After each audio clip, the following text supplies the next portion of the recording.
nature nutters, it's the end of the dry season. It's hot, dry and bloody dusty, but it's given me the real sense of urgency to get up the river systems whilst I can to finally find this Bluetailed Monitor. No more of this attitude, I'm just going to bump into it. I'm seriously hunting for it now. Okay, I'm going to backtrack and tell you all a bit of a story, but I'll try and keep it short and sweet. By this point, I'd done plenty of recce work, trying to hone in on the best habitat and time of day for Dorianus, this highly sought after monitor that I'd dreamt of getting. I'd had a few tantalising sightings where I just saw an animal tear off through the leaf litter with no opportunity to chase them, as they all seemed to dart under, wait a while, a trick the cunning buggers use a lot. It's super frustrating as you also get loads of false alarms with orange-footed scrubfowl. Anyway, the one day I opt to not take my good camera, this happens.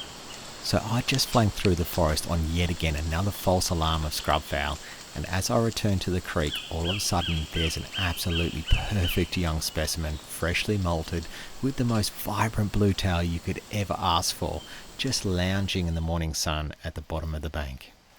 So I'm now stood there, frozen, gobsmacked, wondering how to best deal with the fact that I'm actually in a pretty awkward position, unable just to jump this dragon, when the thought occurs to me, hurry up Dougal, get some safety shots because your wife won't bloody believe you. Then lo and behold, what happens?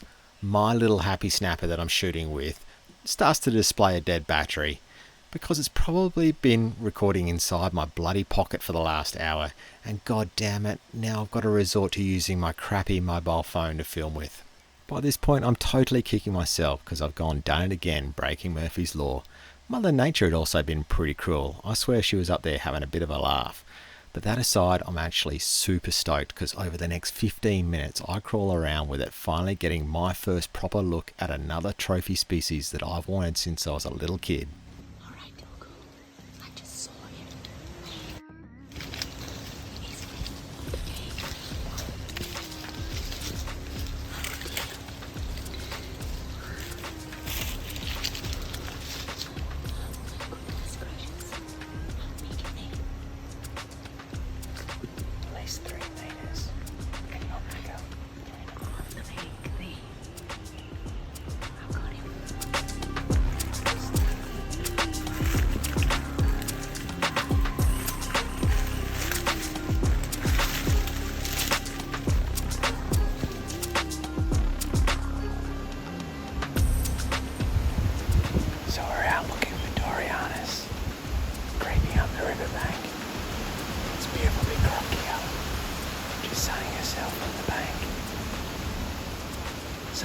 Whilst they're looking for lizards, we have to be pretty careful.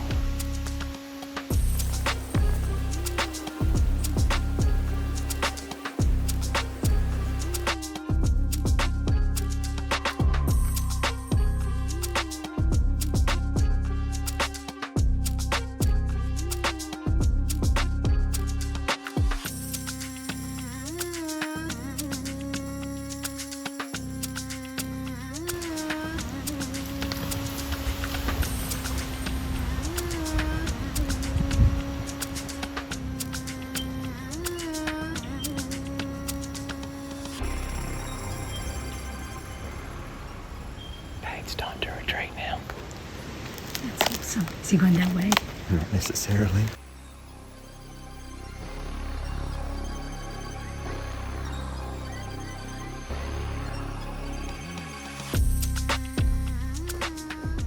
Alright, so we're right up the creek looking for Dorianus, and I've just found this on the bank. This is only a small section of creek. I tell you what, there was a fair croc that left that side. You can see it there. I'm going to put my foot in for perspective. That croc is twice as broad as my foot, so we got to be really, really careful around here. One pair of pants later. Tell you what, nature nutters, it's a shame you weren't there to laugh at us, because this cassowary scared the utter rubbish out of us. It came dashing out the scrub all of 30 metres from where that croc slide was.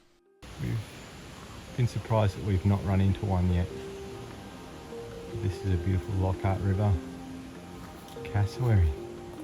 Curious about our movement in the forest here. you, mate.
Cassowary good girl.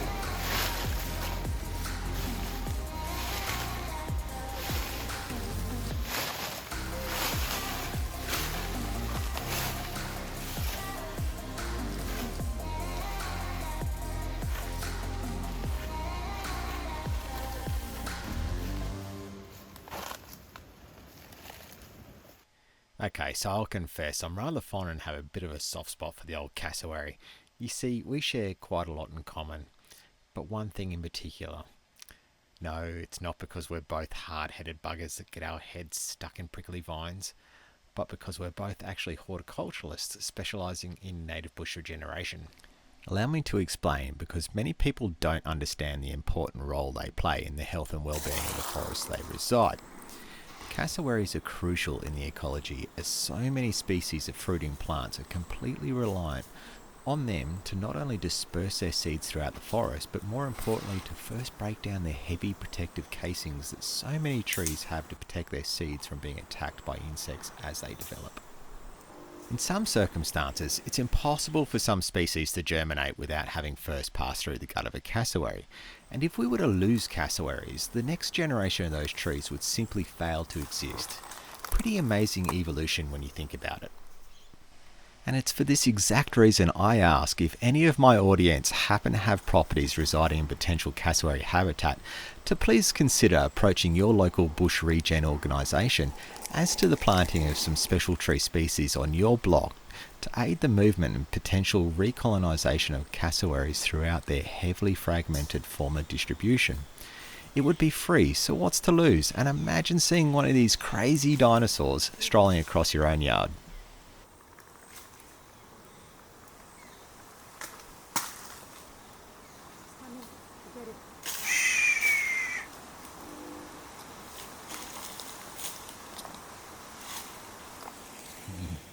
This must have been a fair lump of cassowary actually.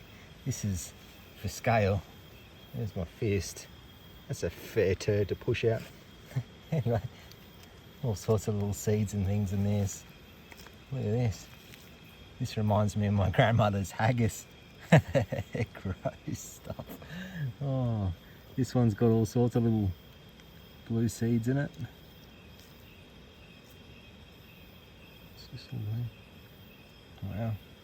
Such a diverse range of fruits in there. So we'd had a brilliant afternoon in the forest with that cassowary when it was time to return home. And I'll try and keep this story short and sweet. But all of a sudden, up from behind a log pops this massive head. It's Dorian, the Bluetailed Monitor, just staring straight at me. The moment I make eye contact, it just turns and bolts. So I go legging through the forest after this dragon, just following the sound of the leaf litter disturbance.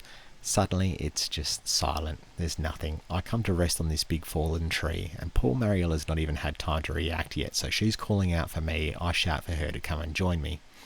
At that point I realise I've potentially got this monitor trapped on the peninsula in front of us, so I have her conduct a little flanking manoeuvre in the hope of flushing it out toward me. Well, anyway, there's nothing. Mariella's getting closer. I'm worried now that it's potentially dashed into the water like monitors do, but there's no way I can go wading in after it. This bit of river belongs to this massive croc. Anyway, all of a sudden at the top of her breath, Mariella just gasps. She realises that she's eyeball to eyeball with this thing on the tree right in front of her. I scream for her just to jump on it, but it's a big monitor, so she's a bit scared. Anyway, I go legging it through the forest again, just to miss its tail by millimetres. Now, I shouldn't complain too much. I get some nice footage of it going up the tree and, through the canopy. But this bugger chose the absolutely worst tree, this tall, slender leichhardt with no branches. There was no chance I could climb it to go get it. There wasn't even a neighbouring tree to shoot from, so I was pretty salty at this point. Another monitor's gotten away. There's no way I'm going to leave the forest and have this thing potentially come to the ground, so we wait until dark just to know that it's fallen asleep in this tree. And it does exactly that, so we head home. 5 a.m. the following morning, we're smashing our coffee and we're back in the forest before the lights even come up. Well, we sit until 3 o'clock in the afternoon after an absolutely grueling day waiting, being eaten alive by mosquitoes and struggling to stay awake. 3 in the afternoon, without either of us noticing, it manages to sneak down the tree, and all of a sudden, fighting the big head nods, I look up to see that it's now 1.5 meters off the ground, looking to see whether the coast is clear. I slowly start to raise my lens to acquire the shot, which would have been a magic shot of it on the trunk as well, when all of a sudden it takes the leap of faith and jumps to the ground. Due to the lay of the land, I cannot see it. I can only hear it trudging through the leaf litter. I can't acquire a shot. I'm sort of anticipating where it's going to come out, when all of a sudden it changes its course and starts heading for Mariella. I'm looking through the forest to see whether she's got anything, when I realise that she's on the verge of falling asleep. I'm steaming because I know I'm on my own. Well, anyway, thankfully for me, it changes its course and starts coming towards me again. Anyway, I still cannot acquire a shot. It's trudging through the leaf litter, getting closer and closer when it appears out from behind a buttress, 4 feet in front of me. I've got the big lens on. I cannot pull focus.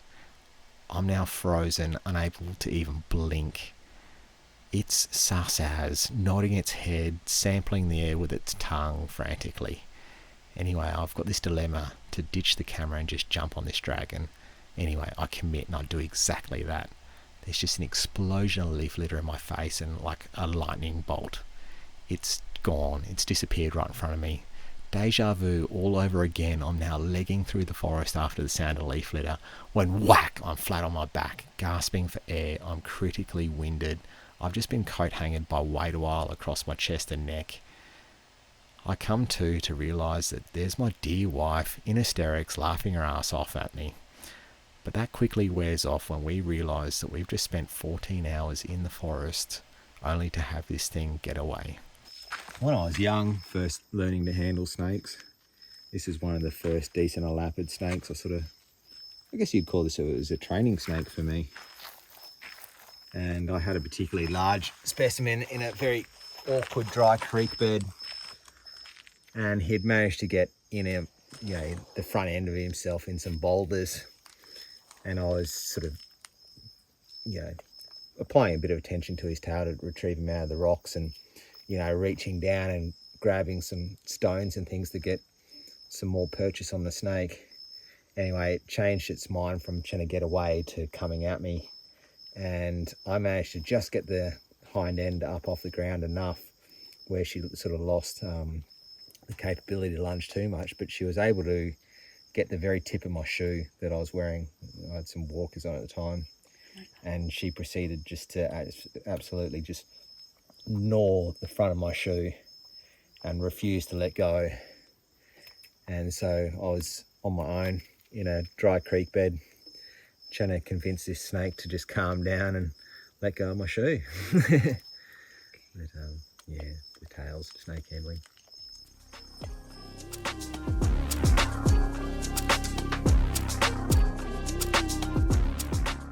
All right, nature nutters, so we've been working up and down this creek line in the hope of getting obviously various reptiles like the little baby freshwater crocs and any pythons and stuff. It's been pretty quiet, but just finally got some eye shine. It's been pretty hard going tonight, but there's a beautiful amethystine python up on the embankment here, so how's about we go check him out.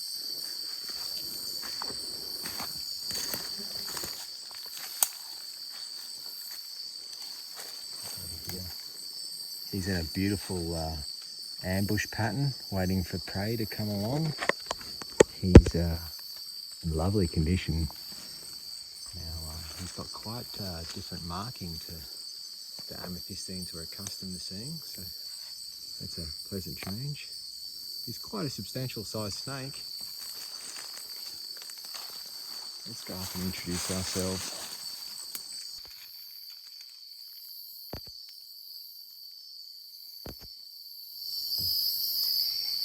How long do you reckon it is? Long? She's looking at you like your food, babe. Right? Yeah. I reckon at least 2.5. Oh, I reckon if we were to unroll that 3. snake, it's a lot bigger than that. Yeah. It's strengthening.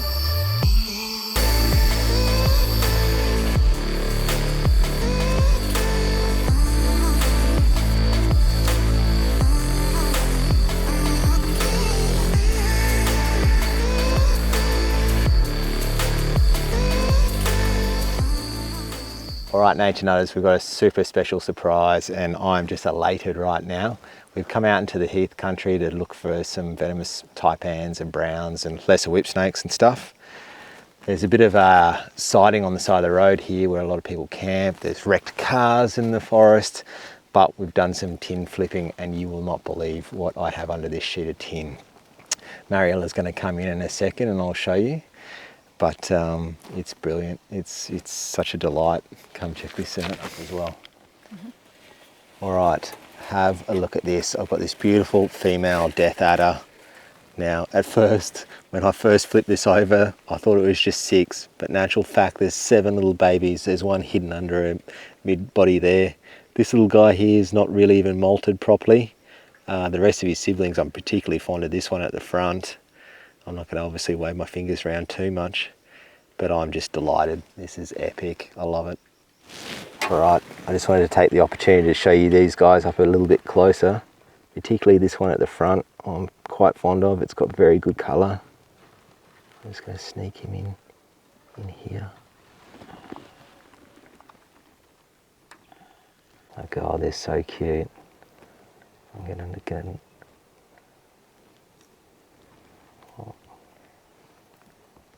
Don't come too close, Dougal. I'm trying to go back. I'm not coming close.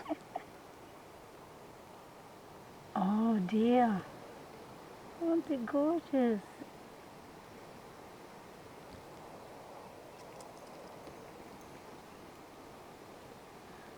Oh gosh. How many she got?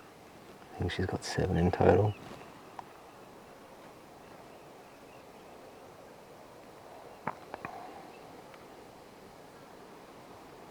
But look at them. They're just beautiful. Now these are baby death adders.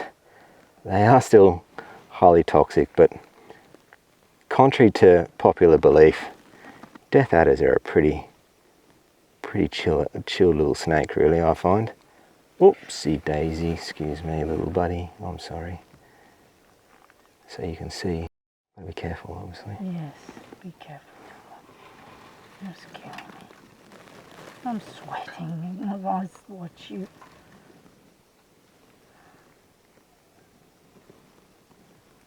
Oh dear.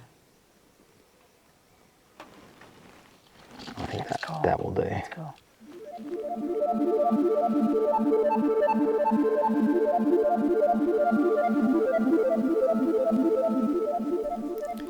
As you can imagine, Mariella and I were stoked to have this real trophy moment.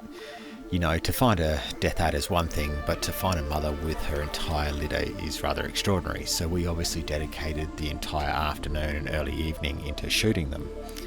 As the sun started to set, they became more and more active, so we were actually struggling to keep them all contained. And at one point, one bubba managed to crawl away from the group without me noticing. Thankfully, however, it had come to a stop and set up in the crevice of a rock right beside my elbow, unbeknown to me. On realising one was missing, Em gasped, as I must have flushed this little skink whilst manoeuvring around in the dirt. And, well, it took full advantage and managed to snag itself its first ever feed. I just wish I had have caught the strike on film, but I guess you can't win them all, eh?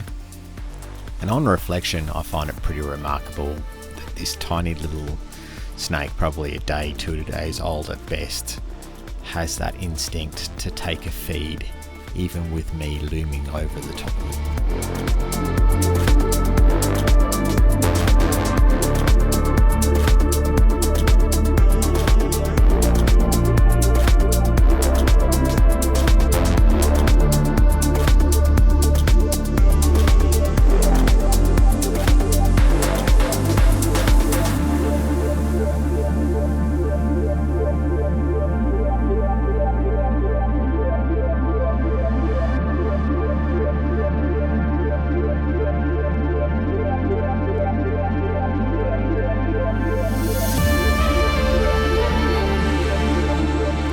Okay, beautiful people, that wraps up another episode, but I guess I'd better leave with a little safety message, and that would have to be a phrase my best mate coined and would frequently say to his boys, and that was, don't do what Uncle Dougal does. Please, if you feel you have the desire to handle venomous snakes in the future, please go do a course and then familiarise yourself with snake behaviour and handling on non-venomous snakes first. Don't ever be in a rush, and another thing I'll add is, even with my experience, I certainly don't make a habit of handling venomous snakes unless it's for educational or emergency purposes, like preventing someone from being bitten or from them being run over on the road. Always keep in mind, whether you may or may not die from the snake you're handling, there will still most likely be long-term health consequences if you were to be bitten up. So unnecessary touching of all venomous creatures, for that fact, should still be highly avoided where possible. Okay, so don't hesitate, go out and be safe. Totally forgot to add, always be sure to leave things as you found them.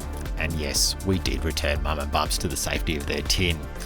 Be sure to go down, smash the like and subscribe. It costs you nothing, but helps us to produce more awesome BroNat content for you.